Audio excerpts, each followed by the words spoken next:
Friend of mine here, Viktor Orban, the Prime Minister of Hungary, and he's done a fantastic job. He's a very powerful man within his country, but he's also beloved. They love Viktor, and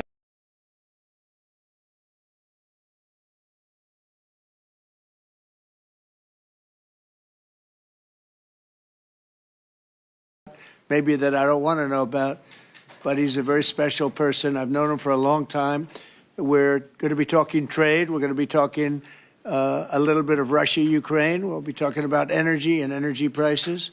We have energy down to a pretty low point right now in the United States. We're drilling, drill baby drill, we call it, but energy costs are very low. Our general costs are very low. And I just saw that Walmart came out with a statement last night. They've done it for many years, that Thanksgiving this year will cost 25% less than Thanksgiving last year under Sleepy Joe Biden. So that's a big difference. That's a big difference. 25% less Thanksgiving. And I think that's a very good chart. They include everything that you need for Thanksgiving. So it's 25% less this year than it was last year. And that's true. That's emblematic of the rest of prices. Energy prices are way down from what they were last year. Inflation is almost non-existent. We have inflation down to a very low number, whereas Biden, as you know, is the worst inflation in the history of our country. So we're doing very well. We have a shutdown, as you probably know, because the Democrats have gone, they're crazy. They're crazy, but they don't care if they hurt the country. But we've approved it 14 times. We've approved opening up 14 times, and they keep rejecting it. And I guess maybe they will again. Let's see what happens.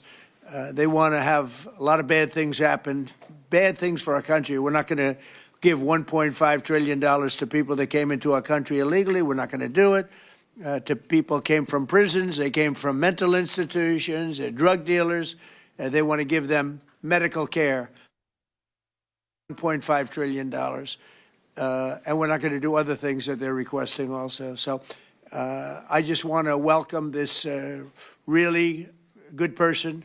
I know him very well. He's a good person, and he's a great leader, and he's loved in his country. And Viktor, would you like to say a few words? Thank you very much, President. Thank you. First of all, may I say that thank you very much for the invitation. It's good to see you, President, back to the White House. And good to be back after 6 years, anyway, again, to see you here. Yeah. As we have met last time. The reason why we are here to open a new chapter between the bilateral relation of the United States and Hungary, basically because during the Democrat administration, everything was ruined. So after your leaving president, everything was basically blocked, ruined, cancelled, a lot of harm done by the previous administration. In the last 10 months, President, what you have done, we are very much grateful for that. You restored the old level of the relationship. You improved the bilateral relation. You repair what was done badly by the previous administration. So now we are in quite a good position to open up a new chapter, let's say a golden age between the United States and Hungary. And we have plenty of suggestions for today: economic cooperation, military cooperation, and political cooperation. And the main issue, probably, President, you know, we are neighboring Ukraine, sure, which is in war. It's the most important issue for us, and we would like to discuss with you how we can contribute to help you in your peace efforts. And you've taken a lot of Ukrainians that needed your help, and you've taken a lot of them in your country, and everybody appreciates that. Thank you very much. Yeah, we do our best. Thank you very much. Any questions, please? Go ahead. Thank you, Mr. President. Mr. Orban has requested an exemption as it relates to oil that is coming from Russia. Is that something that you are prepared to do? And may I ask Mr. Orban a question in regards to that very issue? Sure. We're looking at it because it's very difficult for him to get the oil and gas from other areas. As you know, they don't have the advantage of having sea. It's a great country. It's a big country, but they don't have sea. They don't have the ports. And so they have a difficult problem. There's another country that has that same problem, by the way. But when you look at what's happened with Europe, many of those countries, they don't have those problems, and they buy a lot of oil and gas from Russia. And as they know, I'm very disturbed by that because we're helping them and they're going and buying oil and gas from Russia. So that question could be really asked maybe more accurately if you talked about many European countries, not Hungary necessarily, because Hungary is in a different position. But many European countries are buying oil and gas from Russia, and they have been for years. And I say, what's that all about, right? Thank you. Yeah, Thank you, Mr. Orban. So that will be one of the issues for Yeah. today, to explain clearly what would be the consequences for the Hungarian people and for the Hungarian economy not to get oil and gas from Russia because we are supplied by pipelines. Pipeline is not an ideological or political issue, it's a physical reality because we don't have port, exactly as the President explained to you. So we will negotiate on that point. It's vital for us anyway. Mr. Orban, there are two pipelines, as I understand it. There's a pipeline from Ukraine and there's a pipeline from Croatia. And my understanding is that the pipeline from Croatia can provide all of Hungary's energy needs. As a result, why would you need an exemption if that's the case? So when we discuss that issue, you should separate the gas and the oil. On the gas issue, which is very important for us, 90% of the Hungarian households based on heating system based on gas. So we have only one pipeline delivering gas to Hungary, which is the main pipeline, the Turkish one. What we got from Croatia is a very small volume supplementary gas pipeline. Okay, that's gas. Oil is another issue. So oil is coming from the Druzhba pipeline, which is the main supply, and that is the Croatian one, which is the secondary and supplementary pipeline. We would like to convince the Croatian government to enlarge it and make it possible to deliver more. Under these circumstances, it cannot be the main pipeline. It's just supplementary. But later on, with some big investments, it could serve better the interest of Hungary. Yes, please, go ahead. President, thank you. Many people see this meeting not just as an encounter between two countries, but as the symbol of the strengthening of a new conservative world alliance. Would you agree with that interpretation? And how do you see the future of Europe in the light of leaders like Viktor Orban stand up to Brussels bureaucracy and the globalist agenda? Are you from Hungary? Yes, I am. I figured. The fact is that he's a great leader, and he's respected all over, not necessarily liked by some of the leaders, but, you know, those leaders have proven to be wrong. If you look at his stance on immigration and other things, you know, if you look at Europe, they've made tremendous mistakes on immigration. It's really hurting them very badly. He has not made a mistake on immigration. So he's respected by everybody. He's liked by some. And I can tell you, I like and respect. I'm a double. I like and respect him. And that's the way Hungary is being led. They're being led properly. And that's why he's going to be very successful in his upcoming election. May I have a comment Please. on that? You know, language is important because the Anglo-Saxon terminology is different from the European one. So to use categories can create some misunderstanding. So I would like to be clear as much as we can. We are the only government in Europe which consider itself as a modern Christian government. All the other governments in Europe are basically liberal leftist governments. So we try to do something from 2010 which is different from what the others are doing, even at the philosophical level and at the level of practice as well, as just the President described it, like migration. So we are kind of a special island of difference in a liberal ocean in Europe. And we consider ourselves as a modern Christian government. That's the proper category to describe what we are doing. To both of you. Immigration. We're talking, but we'll report on that later. Meetings with Putin. We were talking about that with Viktor. He understands Putin and knows him very well. And I feel that, I mean, I'm going to let you say what you think, but I think that Viktor feels we're going to get that war ended in the not too distant future. Viktor, do you want to talk about that? I'm strongly convinced. So the question is whether we Westerners are unified or not. The problem is that the President has huge peace efforts, which are just splendid and very positive for the European continent and all the peoples of Europe. But at the same time, we are not unified because Brussels and the Europeans has a different approach to the war. So the only pro-peace government is the United States government and the small Hungary in Europe anyway. All the other governments prefer to continue the war because many of them think that Ukraine can win on the front line, which is a misunderstanding of the situation. So it's a complicated issue. We will discuss it. It requests not just 2 minutes to respond to your question, but rather than our lecture. Sorry, not to continue more than that. To both of you. To both of you. So you would say that Will that be Ukraine a- cannot win that war? You know, miracle can happen. Yeah, that's right. To both of you. Will that be a Yeah, go peace ahead. summit? Thank you, Mr. President. What is your message to the EU, because from Hungary and the EU want to impose their woke policies on Hungary? What is your message? Well, I think they should respect Hungary and respect this leader very, very strongly because he's been right on immigration. Look what's happened to Europe with the immigration. They have people flooding Europe all over the place, and it's hurting it. It's the crime rates are way up. A lot of bad things are happening. His crime rates are very low. They're the same as they always were, which is very little crime because he's kept it the way it should be. Europe, I mean, I don't want to go into individual countries. They're all friends of mine, everyone. As you know, in NATO, they voted to go from 2% to 5%, and, you know, that nobody thought that was possible. And we had just about almost, other than Spain, a unanimous vote. No, I think that I think they respect him a lot. They don't agree with him, but actually, inwardly, I think they probably do agree. He was right on immigration. They were wrong. They are flooding Europe with people from all over the world, and Europe is becoming a different place. And I tell the leaders all the time, you better stop or you're not going to have Europe anymore. It's a very dangerous thing they're doing.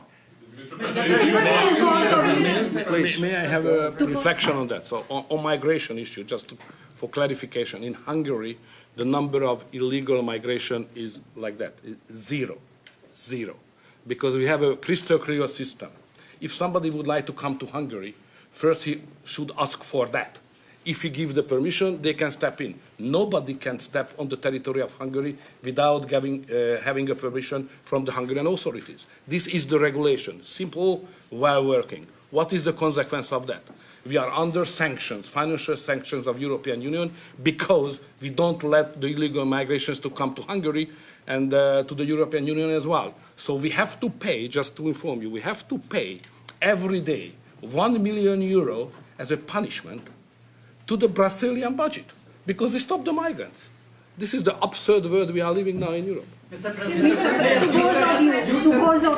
To both of you. Go ahead, please. Will, Yes, Thank go you ahead. so much. Thank you. I'd like to ask what do you think, what do you believe after this meeting? Can you have maybe, or the European Union will have another opinion about, just because of this penalty, another opinion about Hungary because of the immigration and because of this kind of politics, which is not that strictly as the European Union directs. What do you believe? Yeah, where are you from? I'm from Hungary. Okay. I do have that conversation with them, and I respect and like them. You know, they're all friends of mine. I think pretty much every single leader in Europe is a friend of mine. We get along really well. They've done everything I've asked them to do with NATO, et cetera. The only thing they continue to do is buy oil from Russia. That's not too good. But I told them they should respect this man. They can also learn from Viktor. Viktor has had a very hard stance on, more than anything else, immigration or even illegal immigration. He literally has accepted no one over the years. Think of how much greater these countries would be if they didn't have the tremendous crime that has come in with the immigration. People just flowing into Europe. They've got to stop it. And not only stop it, they have to reverse it. They have to get them out. We've done that here. We have 0 people coming in now. The borders are closed. We take people, but we take them legally. But we've done it very strongly, and we're moving hundreds of thousands, millions of people out. We had, of the 20 million people, 25 million, nobody knows even what the number is. They never knew. Biden had no idea. He had no idea. I don't believe he had any idea what was happening because he wasn't about open borders. But we had open borders, and we had millions of people come in, and they were coming in from jails. They were coming in from mental institutions. They were coming in as drug dealers. We had 11,888 murderers. Half of them committed more than one murder. We're getting them all out. We're getting them out. He doesn't have that problem, but Europe does have that problem. Other parts of Europe have that problem. So, I tell them all the time, I stick up for Viktor Orban. Not a lot of people do because in many cases they're jealous. They wish they did what he did. They would have no problems if they did what he did. And I have a bigger heart than anybody, but, they've destroyed some of those countries. Some of those countries had no crime 10 years ago, and now they have quite a bit of crime. And I would say that I don't know anything about your crime levels, but I would imagine they're very low. Down. Huh? They're very Not down. too high, right? No, it's very down. One of the best in Europe. I had a feeling. Sorry, may I have one remark? Sure, please. No. Just a clarification as well.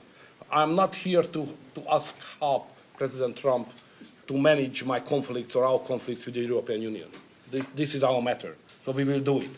What we need is a golden age, to open a golden age of the United States-Hungarian relationship. That's the biggest help we can get from United And States. maybe Europe too. We can include Europe, but it's going to get more difficult. So inside the European Union, we will manage all of our affairs. To be the most possible humble guy, yeah? But I'm the longest-serving Prime Minister of Europe. I survived all the Prime Ministers who attacked us. And I'm sure we will survive next years as well. So we will manage our conflicts successfully. Mr. President, one question for you, Mr. President, one question for the Prime Minister. Speaking of Europe, last month you said that you would not withdraw US troops from Europe, yet 2 weeks later the Pentagon decided to withdraw significant number of troops from Romania.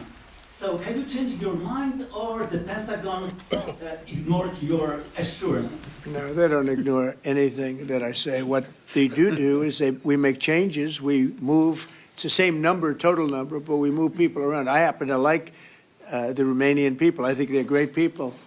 And Pete, you may want to suggest something right there, please. Absolutely. No, nothing was uncoordinated with the White House. It's all part of the view that we have of Europe, and there will remain troops in Romania, but there's some change in how we rotate and how many we rotate. And the relationship with Romania is very good, right? It's very good, and we've coordinated all this with Secretary General Ruta, throughout EUCOM, throughout our allies. Everyone was notified in advance. The relationship with Romania is very good. The relationship with Europe is very good. I disagree with what Europe is doing having to do with immigration, but I agree with them on many other subjects. We just signed the biggest trade deal ever made with Europe, $950 billion. We were able to do it because of tariffs. It was a deal that was good, very good, but we had a very unfair deal. We were treated very badly before I came into office, but we just signed. It's the single biggest trade deal ever signed. So we have a very good relationship with Europe. Yeah. What is the main dispute with the Russians which prevent the Budapest summit with Putin from taking place? The basic dispute is they just don't want to stop yet. And I think they will. I think it's taken a big toll on Russia, a big toll on both countries, obviously, but it's taken a big toll. They're losing 7,000 soldiers a week. That's a big toll. And between the two of them, divided, with Russia losing more soldiers, actually. But they're both losing a lot of people. And that's the primary thing that, with me, it's not economic, it's not money. In fact, we don't spend any money. We send it to NATO. They pay us for our missiles and for our military and everything else. We don't. It's not a question of money. It was with Biden. He spent $350 billion. He got nothing for it. The war would have never happened. If I were president, the war would have never happened. I think you would agree with that. This war would never have happened if I were president. It's stupid that it happened. But it did happen. I inherited the war, and I think we're going to get it ended. Not too distant future. Yes, please. So no question that if that time the name of the United States president would have been Donald Trump, there would be no war between Ukraine and Russia. That's clear. But what we are speaking about here is more than that, because without the pressure coming from the United States government, I'm speaking 2022, the Europeans would not take that hard line, what they have today on the war. Remember that big countries of Europe rejected to be involved more than just sending some, humanitarian issues. So the pressure coming from the United States to be more pro-war in Europe. So that's the fact of the history anyway. So we have to restore something which was ruined and created from here, and that's the reason why I understand absolutely the devotion of the president now to do everything to stop the war, because that would be not that deep without the previous government pressure from here. So the reason why I'm here to be as much as helpful I can to contribute to the peace efforts of the president, because that was an enormous mistake what we have done, the Western world, several years ago, and we have to stop it, and it's common responsibility. Biden actually pushed for that war to happen. Okay, if you can believe it. Nobody can believe it, but it's one of those things. And now look what happened. Look what's happened to Ukraine. It's a much smaller country. A lot of people are dead. You take a look at it's a whole different world over there. And Russia has not been helped very much by that war either. They lost a tremendous number of soldiers and people. And, look, that war should have been a one-week war. I don't know why it's taken. This is 4 years. Should have been 1 week. Should have been over with, but it would have never started. Should have never started. And I would have solved the problem without giving up anything. Ukraine would have remained as is. So there were tremendous mistakes long before I got there. I inherited that mess, and we're getting it solved, along with the 8 wars that we've already ended. Mr. President, What is America's interest cultivating better relations with the EU leader or non-Viktor? I think I can do both. I mean, there's no reason why I can't. I get along well with the European nations. We are still a member of the European Union, so it's easy. Yeah, and by the way, he's a member in good standing, I guess, although they penalize him every once in a while. But he's a member in good standing with the European Union, so he's a member. He's a part of it. But I get along great with him, and I get along very well with them. I agree with him on immigration much more than I agree with them, but I agree with, a lot of the things in Europe he also agrees with.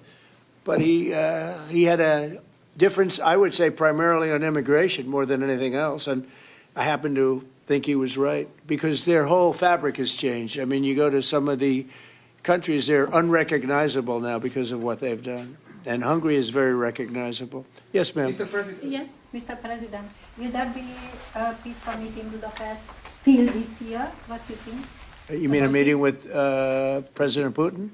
Yes. You mean in Hungary? Well, I'd like to keep it in Hungary, in Budapest. That meeting, it turned out I didn't want to do that meeting because I didn't think anything was going to be happening of significance. But if we have it, I'd like to do it in Budapest. Yeah, it'd be good. Mr. President, you said many times to support Viktor Orban. Why is it important to win the next election, for example, for the United States, Hungary, and also Europe? Why is it important?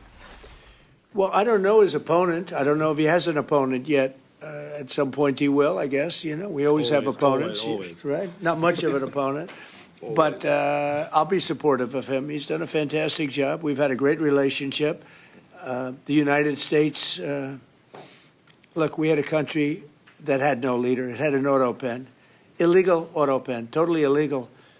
And that's coming out stronger and stronger. But we had no leader in the United States. I mean, Hungary, as an example, had no relationship with the United States, even though we do, billions of dollars in trade with Hungary. Yeah. Hungary's a big country economically. We do, billions of dollars in trade with Hungary. Why would they give that up? And they gave up so much else. Look, they gave up everything. This country was poorly run. I think if I didn't win the election, we might not have a country, if you want to know the truth, not a recognizable country. But our relationship was immediately good as soon as I won the election, because Viktor's one of the people that's highly respected, and we had a great relationship with Hungary. We do again. That was an easy one. Yeah. Do you and Prime Minister Orban agree on ways to put pressure on President Putin to come to the negotiating table to end the war in Ukraine? I think we agree that the war is going to end. Sometimes people have to fight it out a little bit longer, but I think we agree that the war is going to end in the not-too-distant future. Do you want to talk about that, Viktor?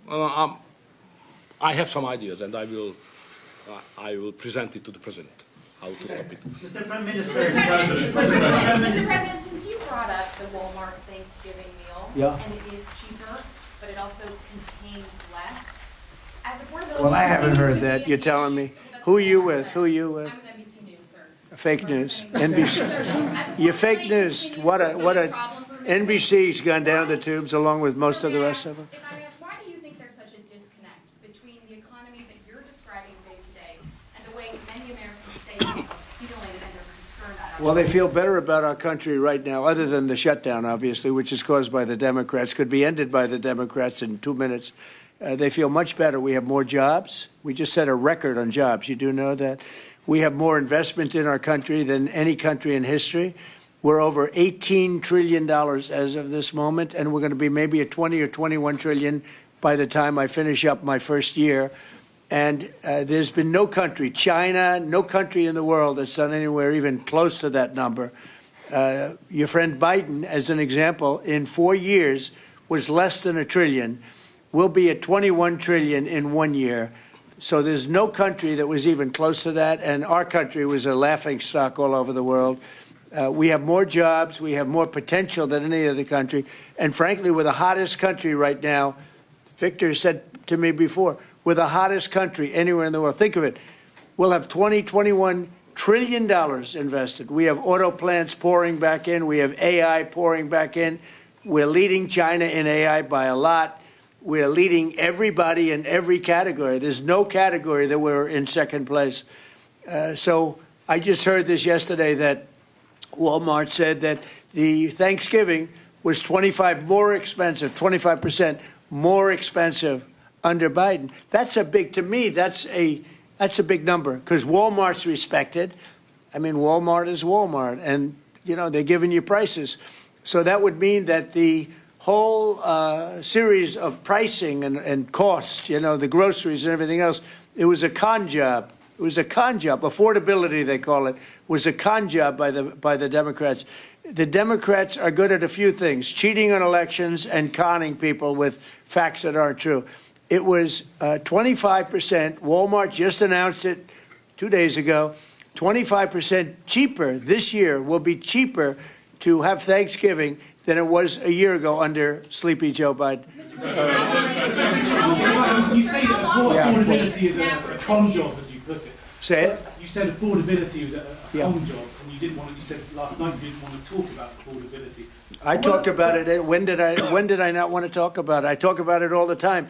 We are much better than Biden and all of them. Now, just so you understand, do you remember that the Biden administration had the highest inflation in 48 years, but most people say ever recorded? Do you remember that? Right? Do you remember it? Did they have the highest inflation in 48 years? Did they? Just answer me the question. You know the answer. The answer is yes. They had the worst inflation in 48 years. We have almost no inflation. We're down now to 2%, and we'll be at maybe 1%. You want to always stay above 1%, actually. You want a little tiny bit of inflation. We're at a perfect number. They were at the highest level in recorded history, okay? And when you talk about affordability, that one fact. Now, let's talk about the second biggest subject after inflation, energy. We're going to be at $2 gasoline. We're going to be approximately $2 very soon. We're a little bit above $2 right now for gasoline. Now, under Biden, it was $4.50. It even hit $5, but it was $4, $3.50. We're going to be at $2 a gallon. So gasoline's much less. Energy costs are less. When you have energy and when you have gasoline less, everything else follows. It's such a big category. So when you have lower energy prices, which I think you admit we do substantially, that means everything else. So we are the victors on affordability. But if I watched that election, which I was not much involved in, I didn't support Virginia, the candidate, didn't do a lot of support for the other candidates. They asked me about Cuomo, and I said, well, it's a question, do you want a thug or do you want a communist? I mean, that was my response. So I wasn't involved in that stuff too much. But I will say this. If you look at affordability, which they campaigned on, they lied because they talked about, oh, prices are up. No. Prices are down under the Trump administration, and they're down substantially. Energy prices are down by 30, 35, 40%. Gasoline is way down. And the other big thing is inflation is way down. The biggest thing is inflation. The second biggest thing is energy. Energy is way down. And what's also down? Gasoline.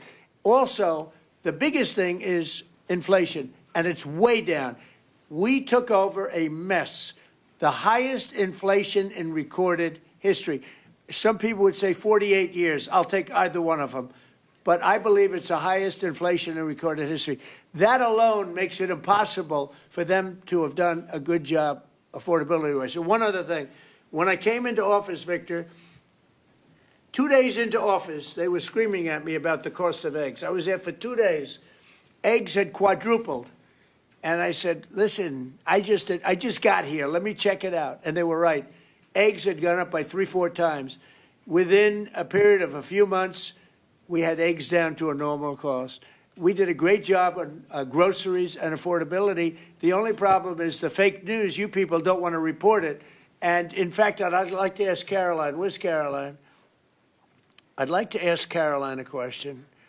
Where is she? Did she? Uh-oh. She deserted us. She deserted me. Our great Caroline superstar deserted me. Anyway, she's right outside. She was going to talk about, because the fake news yesterday, they talked about that. They said, oh, I don't want to talk about affordability. The reason I don't want to talk about affordability is because everybody knows that it's far less expensive under Trump than it was under Sleepy Joe Biden. And the prices are way down. Caroline? Yes, sir. Could you discuss that question that was asked, and how it was asked in such a fake, disgusting manner by the fake news? Yeah, and I just saw it asked again here, and it's very unfortunate that the reporters in this room refuse to address, sir, what you just said, which is that you inherited the worst inflation crisis in modern American history, and you are fixing it in 10 short months. And your entire administration has been tasked with this effort, from Treasury Department to Agriculture Department to the National Economic Council right here at the White House. They are slashing regulation. He signed the largest middle-class tax cut in 6 months. In 6 months, in record time, putting more money back into the American people's pockets. So affordability is what the American people elected this president to do, and he is doing it, and you guys refuse to cover it, and you refuse to cover that the previous administration created the worst unaffordability crisis in American history. And I've been watching the TV all day saying that he doesn't want to talk about affordability. That's what he's working on every day, and that's what this administration is doing. Right now. But you know why they refuse to cover it? Can I get Because they're her for fake someone? news. That's why. Go Can I ahead. get her someone? Sure. Caroline, the Prime Minister would like you to work for him in Hungary.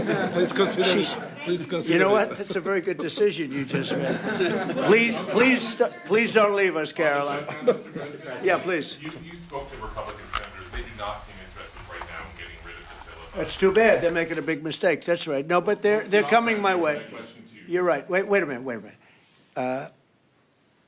The way to do it for the Republicans is to terminate the filibuster. They call it the nuclear option. This is the second form of nuclear. Very good, very good. This is a good form. This is not a bad form. I would have been in favor of that a long time ago. But you know the Democrats are going to do that. And most of you will admit the Democrats are going to do that. So why aren't we doing it?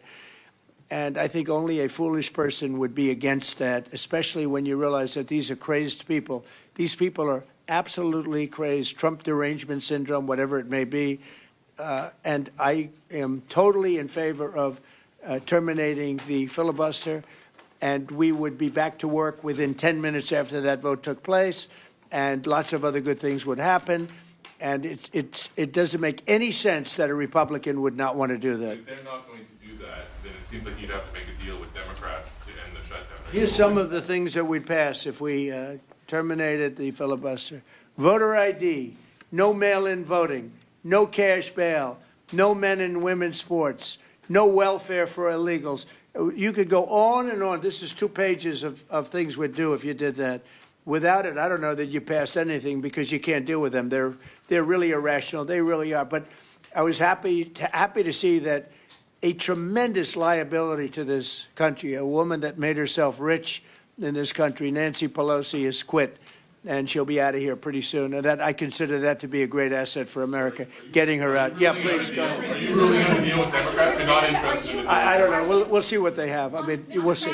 But they're very destructive for the country. NBC, fake news. I'm not taking you. Go ahead. Mr. President, are you worried about it backfiring in the future on Republicans? Should they get rid of the filibuster and then down the road, Democrats? Well, normally I would say, well, a little bit. But the reason that I'm not is because if they ever took over power, they'll do it. Look, Joe Manchin and Sinema are two people that are no longer in politics because of this issue.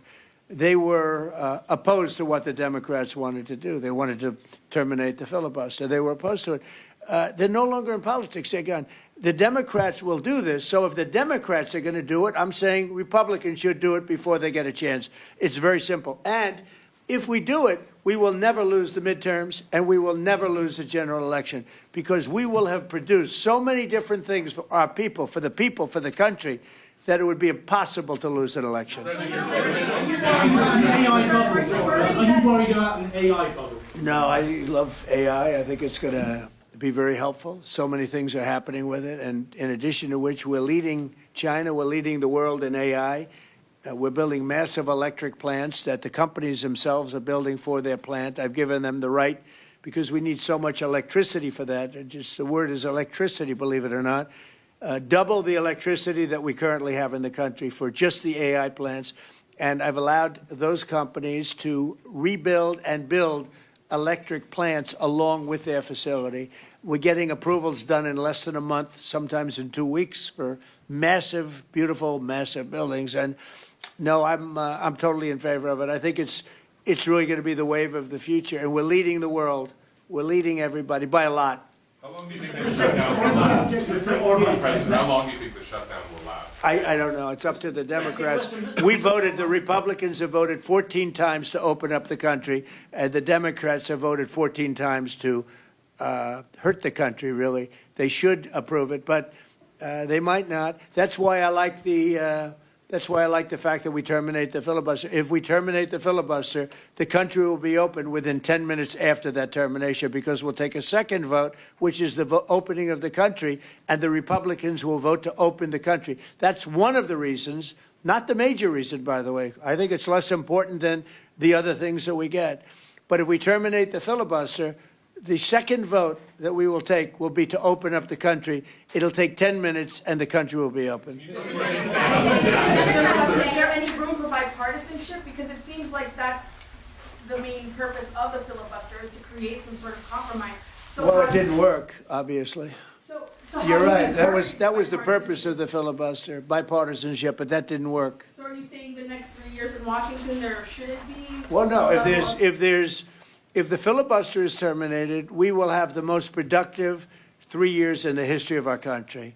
If the filibuster is not terminated, then we will be in a slog with the Democrats, and very little for either party will be done. So it's a good thing. Thank you very much, everybody. Thank you very much. Thanks, guys. Let's go. Thank you. Thanks. Thank you, Brad. Let's go.